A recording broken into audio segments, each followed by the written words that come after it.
할렐루야. 반갑습니다. 경희대학교 글로벌교회 2025년 12월 14일 주일 예배를 시작하겠습니다.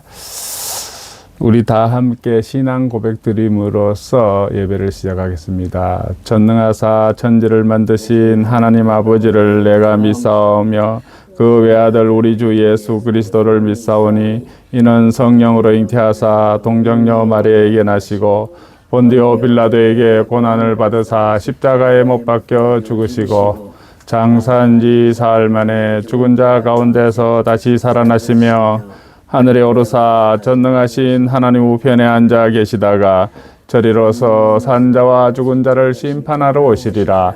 성령을 믿사오며 거룩한 공예와 성도가 서로 교통하는 것과 죄를 사하여 주시는 것과 몸이 다시 사는 것과 영원히 사는 것을 믿사옵나이다. 아멘. 찬송가 1장 드리겠습니다. 찬송가 1장 드리겠습니다. 첫 번째 찬송가 1장 만복의 근원 하나님입니다. 찬송가 1장 드리겠습니다.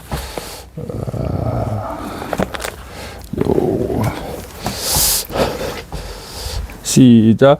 만복의 근원 하나님 온 백성 찬송 드리고 저 천사여 찬송하세. 찬송 성부 성자 성령 아멘. 우리 어머님과 우리 김재령 목사님 기도드리겠습니다. 또 예배를 드리고 기쁜 날이옵니다. 의든 동 목사님 원래도 남지 않은 얼마지만 더 건강하게 지내기를 바랍니다. 아이들도 건강하고 잘 지냈으면 좋겠습니다. 아멘. 복의 근원 되신 하나님 아버지 감사합니다. 오늘 하나님 아버지 우리가 이곳에 모여서 이병원 목사님을 통하여서 하나님 아버지 말씀을 듣게 하시고 새롭게 되게 하여 주심을 감사합니다.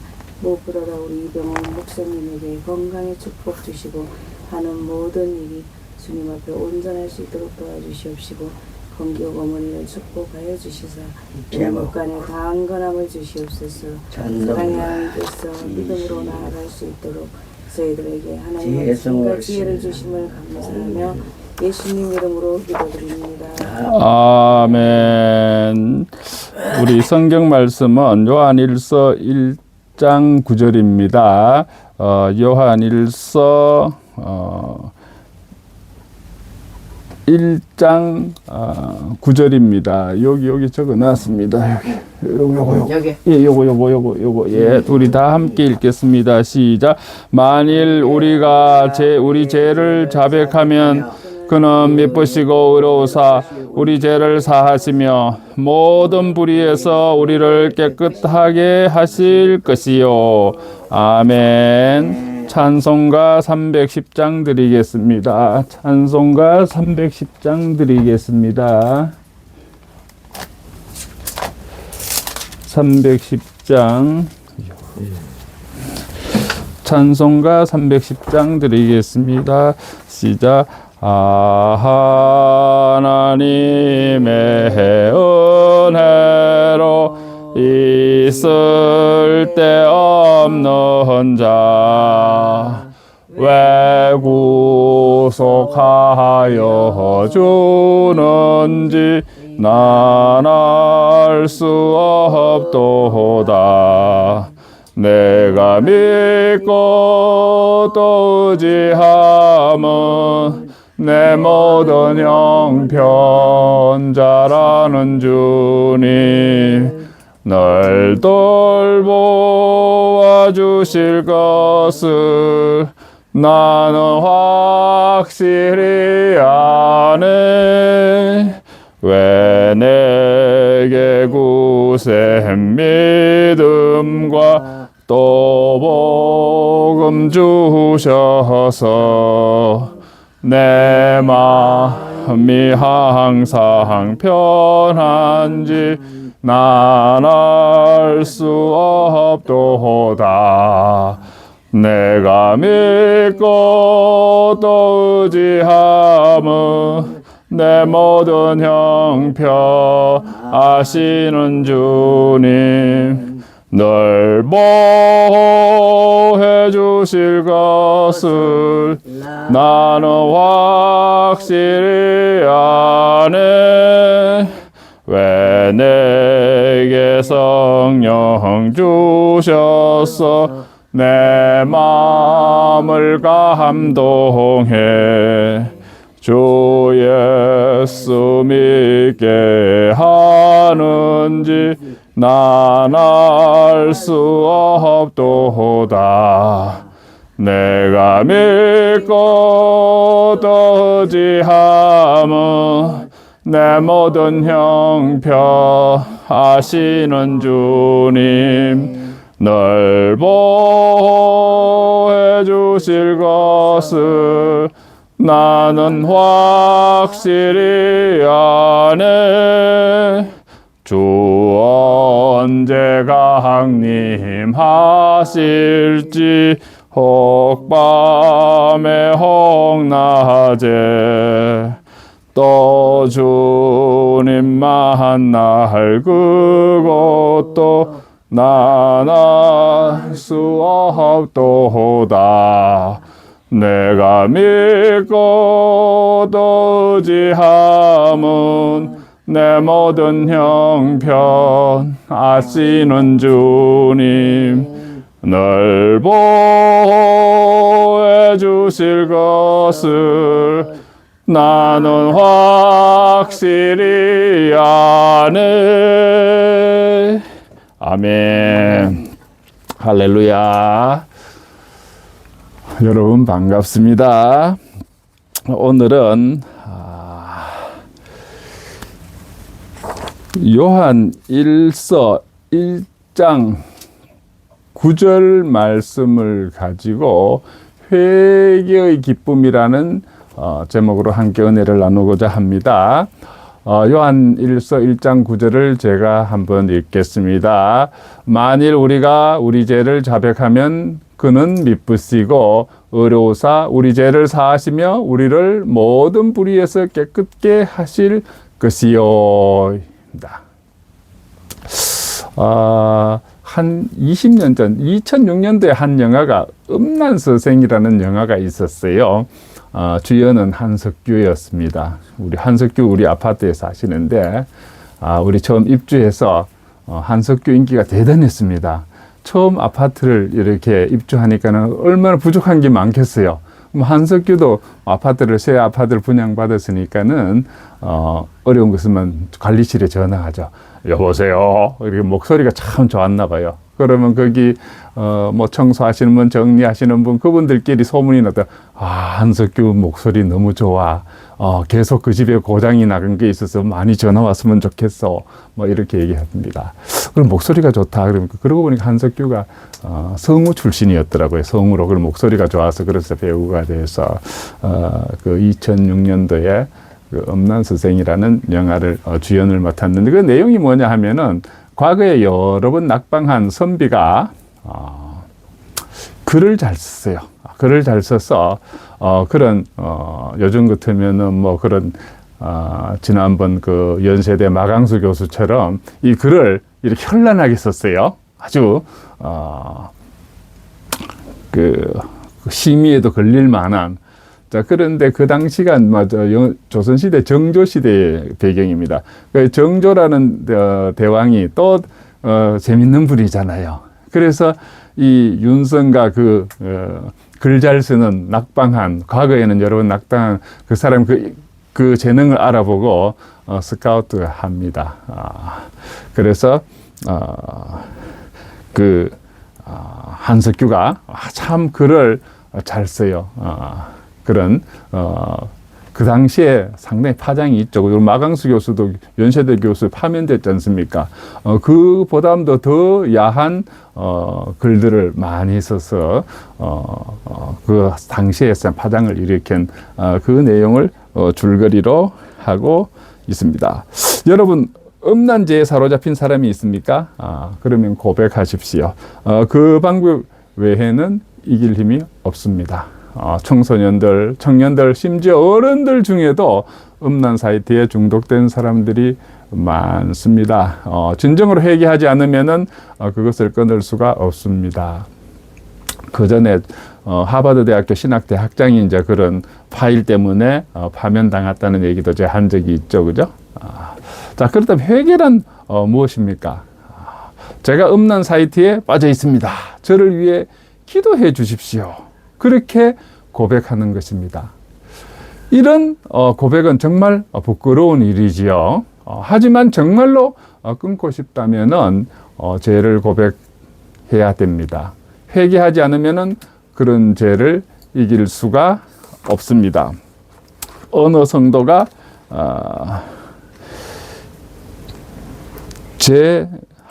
기도를 했습니다. 하나님, 제 죄를 용서해 주셔서 감사합니다. 기도 후에 마음이 계속 불편해서 다시 기도하면서 하나님, 죄는 용서하셨는데 제가 한 짓은 왜 아직도 기억이 나죠? 라고 물었습니다. 하나님께 그래서 뭐라고 말씀하냐면 나는 잊었다. 네가 계속 들춰보고 있을 뿐이다 라고 대답했답니다. 회개는 용서받는 것으로 끝나야지 자책으로 이어지면 안 된다는 의미겠죠. 또 어떤 사람은요, 하나님, 제가 화낸 것을 회개합니다.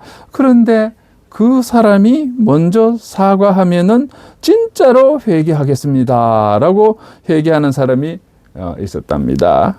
진짜 회개는 상대의 반응을 조건으로 달지 않습니다. 조건부 회개는 회개가 아니라 협상에 가까운 것이겠죠. 이런 회개와 이런 것에 대한 설교를 들은 한 학생이 청년부에 가서 이렇게 고백을 했답니다. 제가 음란 사이트에 빠져 있습니다. 저를 위해 기도해 주십시오. 그렇게 고백했더니 보니까 자기만 그런 것이 아니고 대부분의 사람들이 거기에 빠져 있더라는 것입니다. 우리가 하디 목사님이 원산에서 그런 회개운동을 해서 평양 대부분까지 이끌었지 않습니까? 그 엘리트 같은 의과대학 졸업생 선교사님이 조선 사람을 이렇게 깔고 보고 무시했던 것을 회개한다고 그렇게 회개하니까는 다른 사람들도 다 그런 잘못이 있어서 그렇게 회개 운동이 벌어져서 평양 대부분까지 이어졌다는 것입니다. 여기에도 음란 사이트를 벗어나게 해달라고 서로를 위해 기도했다고 그러면 나만 그런 게 아니야. 너도 그러고 그렇다. 그렇게 다 한 사람이 용기 있게 이렇게 고백하니까 이런 역사가 일어난 것입니다. 그러던 어느 날 저녁에 부모님이 계시지 않아서 청년 혼자 집을 지키고 있었습니다. 그래서 청년으로부터 청년이 혼자 있으니까 내가 고백은 했는데 이기지를 못하니까 전도사님께 전화를 했습니다. 전도사님, 무서워요. 왜? 무슨 일이니? 저 지금 집에 혼자 있어요.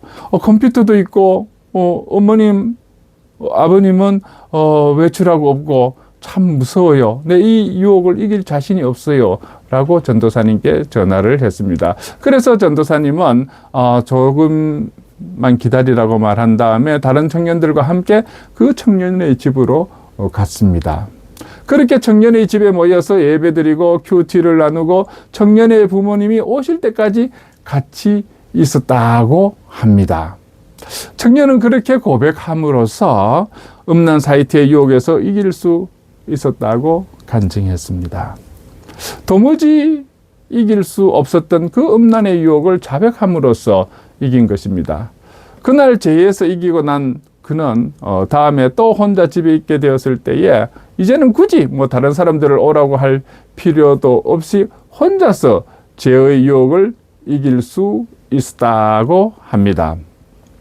그러면 성경은 왜 죄를 자백하라고 하는 것일까요?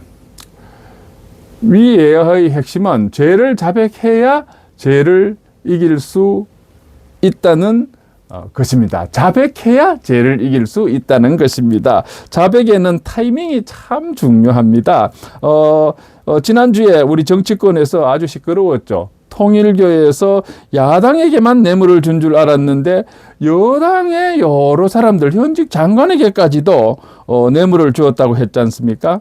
그 중에 한 분은 지난주에 외국에 있었었는데 외국에서 발표했어요. 나는 절대 한 푼도 받았지 않았다고. 또 명품 시계도 뭐 2개나 줬다고 그러니까는 뭐 구체적이었죠. 그죠? 그런데 명품 시계도 안 받았다고 딱 잡아떼었습니다. 그런데 그 장관은 바로 면직되었습니다. 아직 그분은 자백하는 것을 제가 텔레비전에서 본지를 못했어요. 바로 자백도 하지 않았지만은 이미 그 죄가 드러났기 때문에 면직이 되었습니다. 그래서 이 자백은 들키기 전에 하면은 아주 용기 있다라고 평가를 받을 수 있지만은 들킨 후에 자백을 하면은 아이고 이제 와서 그런 얘기를 해 그렇게 되지 않습니까? 그런데 지금 어떻습니까? 들키고도 자백하지 않는 경우는 아마 한국 정치권에서만 있는 현상이 아닐까 생각을 합니다. 그래서 자백은 늦출수록 죄는 커지고 자백을 빠르게 할수록 은혜는 빨라지는 것입니다. 우리 정치인들이 이걸 배워야 하는 것이죠. 우리는 예수님을 믿지만은 여전히 죄를 짓습니다. 로마서 8장 23절에 보면은요, 그뿐 아니라 또한 우리 곧 성령의 처음 익은 열매를 받은 우리까지도 속으로 탄식하여 양자될 것 곧 우리 몸의 속량을 기다리느니라 하고 있습니다. 이 말씀은요, 우리 몸이 주께서 다시 오실 때에 온전히 죄에서 구원받을 것임을 가리키는 것입니다. 주님이 오시기 전까지는 구원받은 우리 안에 여전히 죄가 역사한다는 것입니다. 주님이 오시기 전까지는 구원받은 우리 안에 여전히 죄가 역사한다는 것입니다. 이단 종파인 구원파에서는 교인들에게 당신은 정말 구원받았나요? 그렇다면 언제 구원받았나요? 몇 월 며칠 진짜 구원받았다면 생일을 기억하듯이 구원받은 날짜를 알아야 하는데 모르는 것을 보니까는 구원받은 게 아니군요 라면서 길거리에서도 접근해오고 우리한테 접근해오죠. 그죠? 동시에 성도의 죄책감 문제를 건드립니다. 죄책감은 구원받지 못한 증거라고 말을 합니다. 구원파의 큰 문제 중에 하나는 구원의 문제를 분명히 확인해 주는 것 같으면서도 회개에 대해서는 부인한다는 점입니다. 구원파는 회개에 대해서 부인한다는 점입니다. 그들은 구원이 단순히 깨달음과 시인으로 이루어진다고 하면서 구원받은 성도에게는 더 이상 회개할 필요가 없다고 가르칩니다. 많은 교인들은 구원받은 사람들에게 있어서 회개가 얼마나 중요한 것인지를 모르기 때문에 이단의 유혹에 빠져서 넘어가는 것입니다. 구원파의 가르침은 전혀 성경적이지 않습니다. 이 구원파의 그 이단성을 보면은요, 구원은 단 일회적이지만은 신자의 삶은 평생 동안 회개와 성화의 과정, 즉 이마에 제가 공사 중이라는 걸 써붙이라 그랬죠. 그 성화의 과정이 계속되는 것을 부정합니다. 이 구원파에서는 죄를 지어도 회개할 필요가 없다는 가르침은 성경과 우리 정통적인 신학에 어긋나는 거죠. 구원의 과정은 사람이 특정 시간 그 감정을 기준으로 정할 수 있는 것이 아닙니다. 성경은 믿음의 열매, 성령의 인도, 거룩한 삶을 통해서 구원의 증거를 보여주고 있습니다. 구원파는 이미 의인이 되었으므로 윤리적, 도덕적 삶은 구원과 무관하기 때문에 횡의는 전혀 중요하지 않다고 말합니다. 갈라디아서 5장 22절에 보면은 성령의 열매는 사랑과 희락과 화평과 오래 참음과 자비와 양성과 충성과 라고 하고 있습니다. 여기서 바울은 구원받은 자의 삶에 반드시 열매와 변화가 나타난다고 말하고 있습니다. 바울은 구원받은 자의 삶에 반드시 열매와 변화가 나타난다고 말하고 있습니다. 또 구원파는 행위로 구원받지 않는다는 복음의 진리를 오해해서 거룩한 삶의 책임을 부정하는 그 반율법주의로 나아가고 있습니다. 결국 신앙과 도덕이 분리된 왜곡된 기독교가 되는 것이죠. 에베소서 4장과 사도행전 2장에 보면은 신약교회는 사도적인 가르침, 교제, 예배, 질서가 중심입니다. 구원파는 공동체의 감시와 균형, 교정 기능이 사라져서 사상과 가르침의 독단화가 발생합니다. 구원파는 설립자나 특정 지도자의 설교를 절대적 기준으로 삼아서 교리 질문이나 비판을 허용하지 않는 권위주의적 체계를 갖고 있습니다. 천주교도 그 교황의 말을 상당히 중요시 여기죠. 그죠? 성경보다 교주 해석이 우위에 서는 순간 종교적 권력 남용이 발생합니다.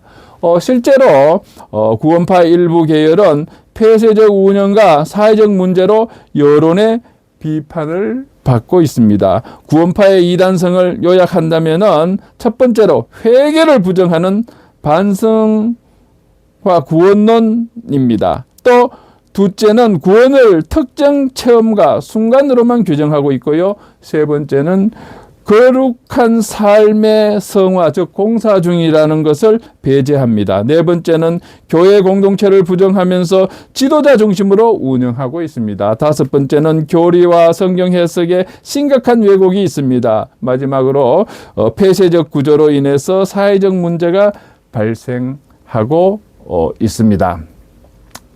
제 문제는요, 예수님이 이미 십자가에서 해결해 주셨으니까는 우리가 죄에 대해서 더 이상 고민하고 괴로워하고 울 필요가 없는 것은 이 성경적인 가르침이 아닙니다. 예수님을 믿는다는 것은 우리가 하나님의 자녀가 되었다는 것을 가르칠 뿐이지 이제부터 죄를 지어도 좋다는 말이 절대 아닙니다. 하나님께서는 어떤 죄도 용서하십니다. 그 어떤 죄도 아버지와 우리를 갈라놓지를 못하는 것입니다.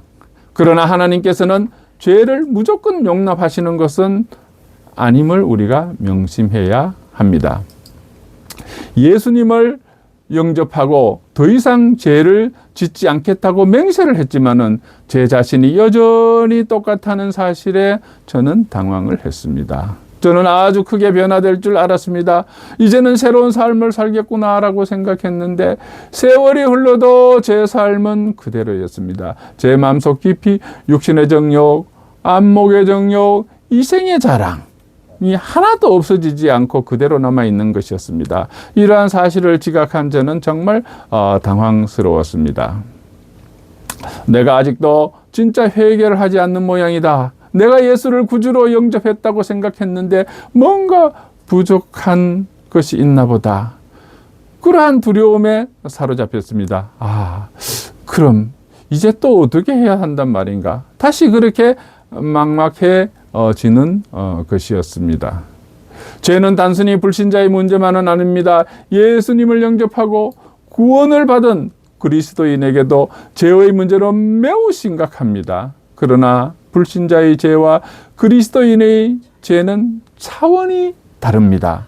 그렇다면 하나님의 자녀들이 짓는 죄와 불신자들이 짓는 죄 사이에는 어떤 차이가 있을까요? 불신자의 죄와 그리스도인의 죄는 차원이 다르다고 했죠.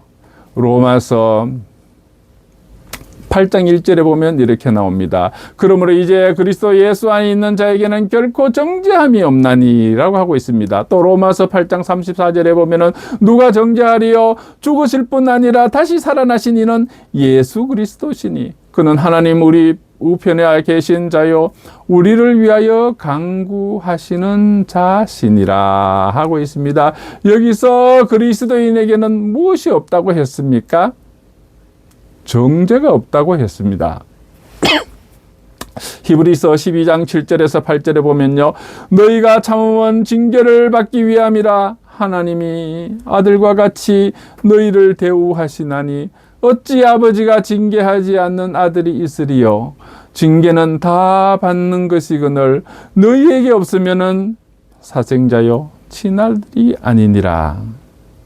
징계는 다 받는 것이거늘 너희에게 징계가 없으면은 너는 사생자요 친아들이 아니니라고 하고 있습니다.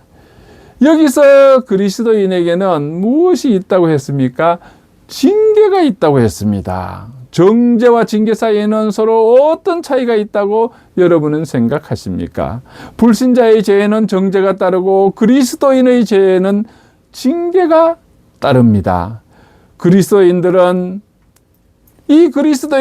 죄를 지을 수가 있습니다. 하지만 그 죄가 구원의 문제를 흔들어 놓지는 못합니다. 그리스도인들은 더 이상 사탄에게 속한 사람이 아니라 하나님께 속한 사람이기 때문입니다. 예수님은 십자가를 목전에 두시고 제자들을 다락방에 불러 모으셨습니다. 그러고는 직접 수건을 허리에 두르고 제자들의 발을 씻어 주셨습니다. 이른바 우리가 말하는 세족식이죠. 베드로의 차례가 되었을 때 이 베드로는 절대로 예수님이 자기 발을 씻어 주셔서는 안 된다고 거절을 합니다. 그런데 예수님은 발을 씻지 않으면은 나와 너는 아무런 상관이 없다고 말씀하십니다. 이에 베드로는 그렇다면 예수님, 선생님, 발뿐만이 아니라 손과 머리도 씻어달라고 간청을 합니다. 그때 예수님은 이렇게 말씀하셨습니다. 요한복음 13장 10절에 나오는 얘기예요. 이미 목욕한 자에게는 발밖에 씻을 필요가 없느니라. 온몸이 깨끗하니라. 이미 목욕한 자는 발밖에 씻을 필요가 없느니라. 온몸이 깨끗하니라 라고 했습니다. 우리 그리스도인들은 불신자들과 달리 목욕한 사람들입니다. 그래서 우리는 발만 씻으면 되는 것입니다. 그리스도인들이 불신자들처럼 죄를 지음에도 불신자와 다른 것은 불신자들은 죄를 지을 경우 정죄를 받지만은 그리스도인들은 십자가의 능력을 통해서 구원하시는 하나님 안에서 징계를 받는 것으로 그치는 것입니다. 정죄와 징계의 차이를 다시 한번 살펴보겠습니다. 정죄는 심판과 단죄를 의미합니다. 정죄는 죄를 확정해서 벌을 선고하는 것으로 하나님의 진노와 심판 아래에 놓이는 상태를 말합니다. 정죄의 특징은 법적 선고인 판결로 죄의 대가로 영적 죽음을 받는 것으로 회복이 아니라 파멸과 분리가 그 목적입니다. 즉 그리스도인이 아닌 사람들에게 해당을 된다고 하겠습니다. 로마서 8장 1절에는 그리스도 예수 안에 있는 자에게는 정죄함이 없나니 라고 하고 있습니다. 요한복음 3장 18절에 보면은 그를 믿는 자는 심판을 받지 아니하는 것이요 믿지 아니하는 자는 하나님의 독생자의 이름을 믿지 아니하므로 벌써 심판을 받은 것이니라.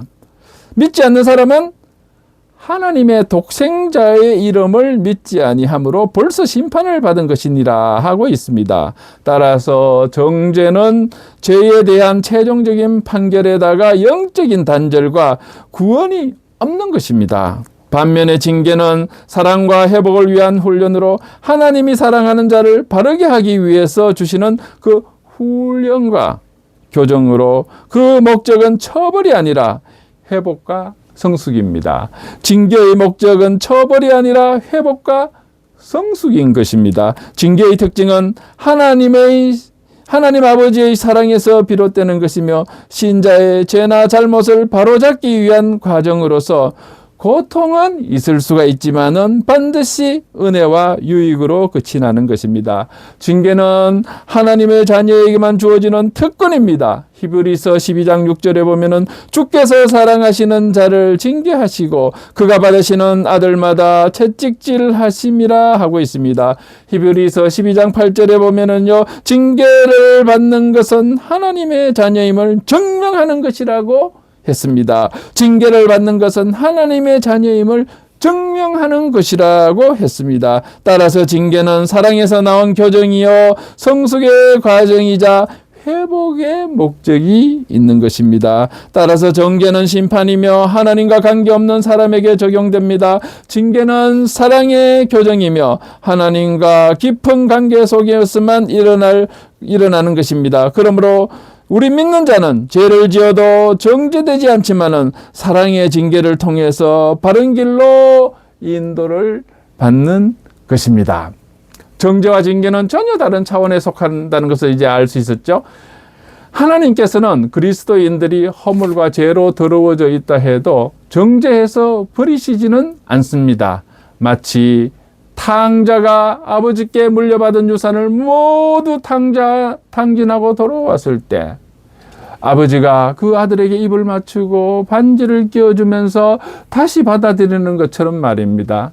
이것이 다시는 정죄가 없다는 뜻입니다. 그러나 하나님께서는 하나님의 자녀인 우리에게 죄와 허물이 있으면 반드시 징계해서 회개하게 하십니다. 이것이 부모가 자녀를 대하는 것과 그 같은 사랑인 것입니다. 여기에 그리스도인들을 향한 하나님의 사랑이 있습니다. 어느 날 유명한 부흥사인 무디에게 어떤 여자 교인이 찾아와서 말했습니다. 제가 아무리 죄를 범해도 하나님은 저를 내버려 두고 계세요. 그러므로 하나님은 계시지 않는 것이 분명해요. 이 얘기를 듣고 있던 무디는 지그시 그 교인을 바라보면서 이렇게 말합니다. 대건 지금 스스로 그리스도인이 아니라는 사실을 증명하고 있습니다. 이에 이 여자 성도는 놀라서 반문을 했습니다. 왜요? 제가 교회를 얼마나 오래 다녔는데요. 그러자 무디는 다시 말했습니다. 대기 그리스도인이라면은 하나님께서는 부인을 그대로 놔두시지 않았을 것이기 때문입니다. 그렇습니다. 징계는 하나님의 자녀에게만 있는 것입니다. 에레미야서 5장 25절에 보면은 너희 허물이 이러한 일들을 물리쳤고 너희 죄가 너희로부터 좋은 것을 막았느니라 하고 있습니다. 여기서 그리스도인이 하나님께서 주시는 좋은 것을 누리지 못하는 이유는 무엇이라고 했습니까? 바로 죄라고 했습니다. 무엇이라고 했습니까? 하나님께서 주시는 좋은 것을 누리지 못하는 이유는 뭐라고 했습니까? 죄라고 했습니다.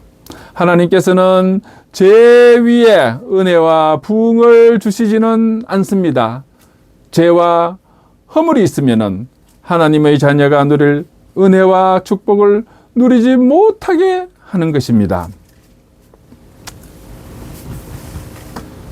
죄가 있으면은 기쁨이 사라집니다. 기도의 문이 막힙니다. 감사가 사라집니다. 마음의 평화가 사라집니다. 모든 힘을 빼앗긴 채 무능한 그리스도인이 되고 마는 것입니다. 그러므로 회개는 구원받지 못한 사람에게만 필요한 것이 아닙니다. 오히려 구원받은 그리스도인에게 더욱 필요합니다.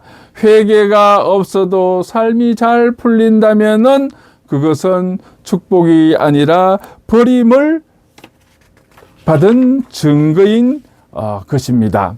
징계가 있다는 것 자체가 그 사람이 하나님의 자녀라는 증거인 것입니다. 회개가 없어도 삶이 잘 풀린다면 그것은 축복이 아니라 버림받은 증거입니다. 회개가 없이 삶이 잘 풀리면 안 되는 거죠. 저는 지나고 보니까는요, 회개라는 단어로 하고 엄청 같이 동양을 했어요. 목사님 무슨 잘못을 그래 많이 이렇게 평생 회개를 하면서 살았다고 합니까? 제가 첫 번째 박사학위가 경영학 박사학위인데 회계학 전공이었습니다.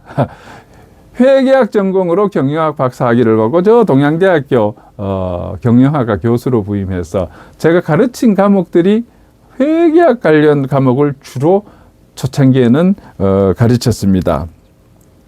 그래서 제가 회계학 과목이 분야가 여러 있죠. 모든 학문에도 그렇듯이 제가 한 회계학 관련 8과목을 가르쳐서 1, 2학기 한 학기에 4과목씩을 회계학, 2학기에도 다른 회계학 과목 4과목, 그 8과목을 제가 가르쳤습니다. 그 내용에 보면은 회계 원리, 원가 회계, 관리 회계, 중급 회계, 재무 회계, 회계 감사, 재무제표 분석, 회계 정보 시스템 이런 것을 제가 강의를 했습니다.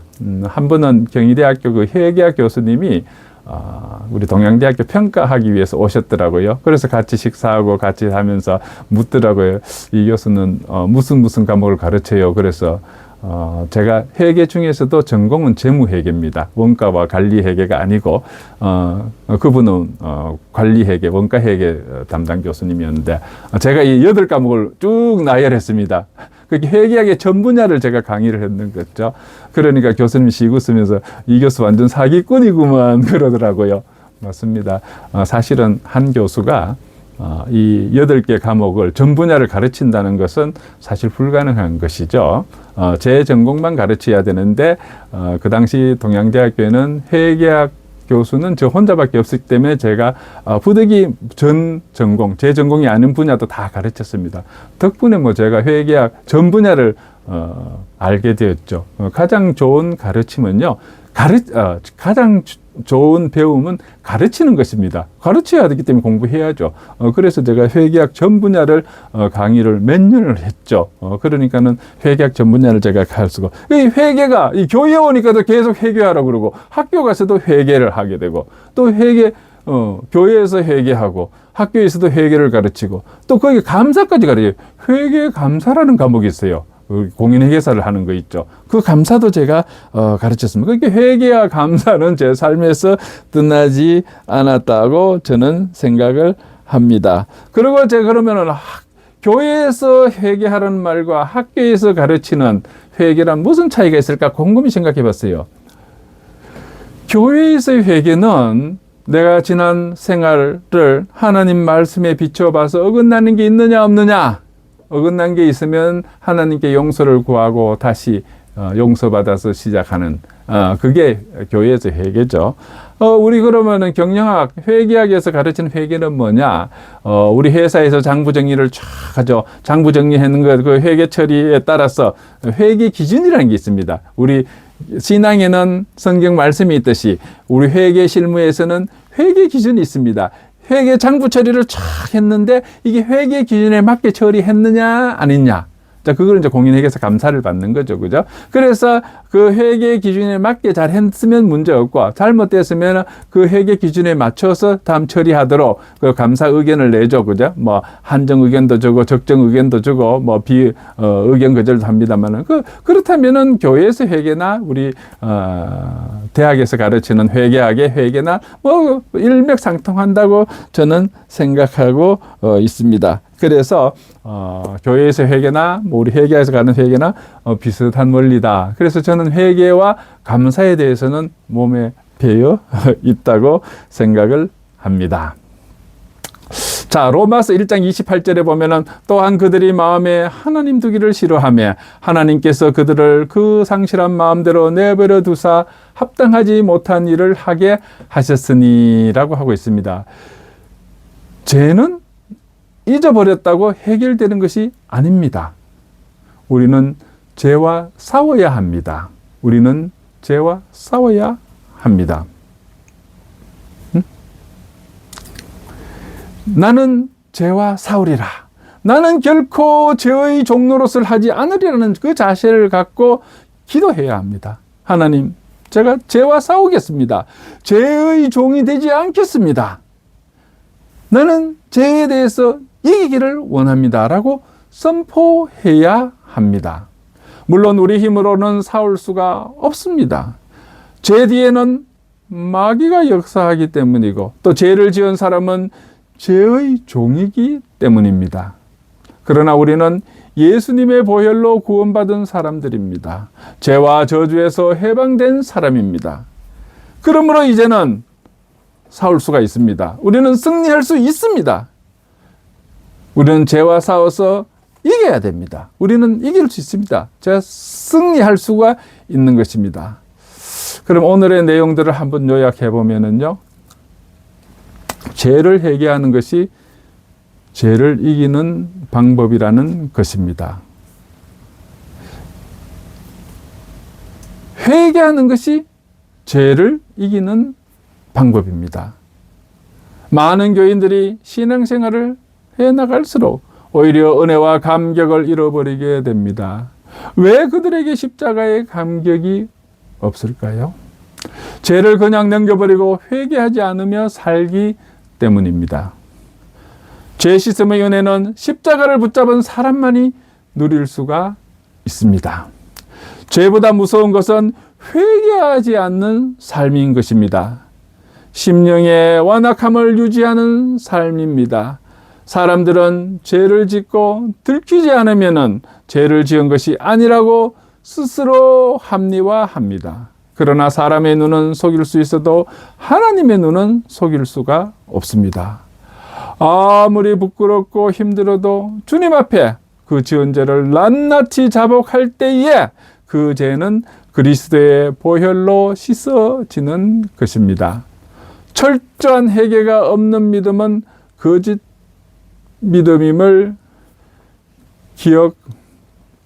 기억하면서 지은 죄 앞에 눈물로 통회하고 그리스도께서 다시 한번 보혈로 씻어주시기를 간구하는 저와 여러분이 되시기를 주님의 이름으로 축원합니다. 기도하겠습니다. 하나님 아버지, 오늘 회개와 징계에 대하여 깨닫게 해주시니 감사를 드립니다. 회개는 구원받지 못한 사람에게만 필요한 것이 아니라고 했습니다. 오히려 구원받은 우리 그리스도인에게 꼭 필요하다고 하셨습니다. 회개가 없어도 삶이 잘 풀린다면은 그것은 축복이 아니라 버림받은 증거라고 하셨습니다. 징계가 있다는 그 자체가 하나님의 자녀라는 증거임을 깨닫게 해주시니 감사드립니다. 죄를 회개하는 것이 죄를 이기는 방법이라는 것도 깨닫게 해주시니 감사를 드립니다. 회개를 통해서 죄 문제를 해결하여 주시고 우리들에게 은혜와 영적인 부흥을 허락하여 주시옵소서. 우리가 우리 죄를 자백하면 그는 미쁘시고 의로우사 우리 죄를 사하시며 우리를 모든 불의에서 깨끗하게 하실 우리 주 예수 그리스도의 이름으로 간절히 기도드리옵나이다. 아멘.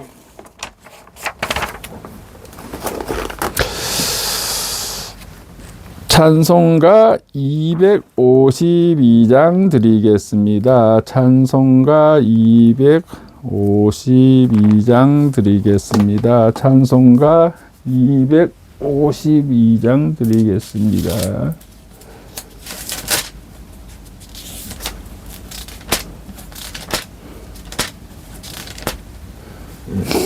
찬송가 252장 드리겠습니다. 나의 죄를 씻기는 예수의 피밖에 없네. 다시 정케 하기도 예수의 피밖에 없네. 예수의 흘린 피 나리게 하오니 귀하고 귀하다. 예수의 피밖에 없네. 나를 정케 하기는 예수의 피밖에 없네. 사죄하는 증거도 예수의 피밖에 없네. 예수의 흘린 피 나리게 하오니 귀하고 귀하다. 예수의 피밖에 없네. 나의 제소하기는 예수의 피밖에 없네. 나는 공로 없으니 예수의 피밖에 없네. 예수의 흘린 피 나리게 하오니 귀하고 귀하다. 예수의 피밖에 없네. 평안함과 소망은 예수의 피밖에 없네. 나의 의는 이것뿐 예수의 피밖에 없네. 예수의 흘린 피 나리게 하오니 귀하고 귀하다. 예수의 피밖에 없네. 영원토록 내 할 말 예수의 피밖에 없네. 나의 잼미 제목은 예수의 피밖에 없네. 예수의 흘린 피 나리게 하오니 귀하고 귀하다. 예수의 피밖에 없네. 오늘도 우리 경희대학교 글로벌 주의회 2025년 12월 14일 주일비일 예배에 참석해 주시면 여러분 감사를 드립니다. 유튜브로 예배를 드리신 분도 감사를 드립니다. 벌써 우리 유튜브 교회로 예배를 드린 지가 9, 10, 11, 12, 넉 달이 다 되어 가네요. 많이 되었습니다. 앞으로도 더욱더 우리가 유튜브 교회로서 우리 사명을 더 잘 감당하기를 제가 다짐하고 여러분도 함께 기도해 주시기를 바랍니다. 찬송가 635장 드리고 주기도 축도로 예배를 마치겠습니다. 찬송가 635장 찬송가 635장 드리겠습니다. 찬송가 635장 드리겠습니다. 찬송가 635장 하늘에 계신 아버지 이름 거룩하사 주님 나라에 마시고 뜻이 이루어지다. 일용할 양식 주시고 우리들의 큰 죄 다 용서하옵시고 또 시험에 들게 마시고 악에서 구원하소서. 대개 주의 나라 주의 권세 주의 영광 영원히 아멘.